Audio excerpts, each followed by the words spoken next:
ecco la seconda parte del video.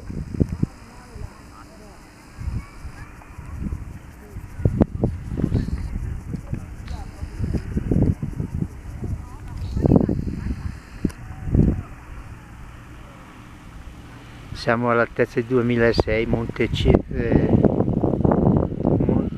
Seceda, il nome così adesso vado in confusione, non riesco a tenere la mente.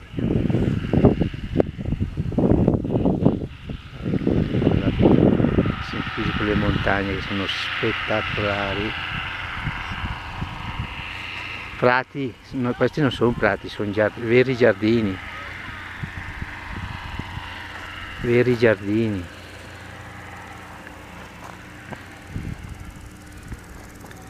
Ecco, su ancora ci sono ancora gli esperti, ne vedo no, tutti e tre, eccoli là. Luca che sta facendo le sue foto, Dorella che guarda vuole sapere tutti i nomi delle montagne con Vale, e Gecolino in questo momento non lo so cosa sta facendo. Magari sta facendo ancora una scorreggina, che stamattina c'ha voglia di scorreggiare il Gecolino. Troppo bello, a dopo, ciao.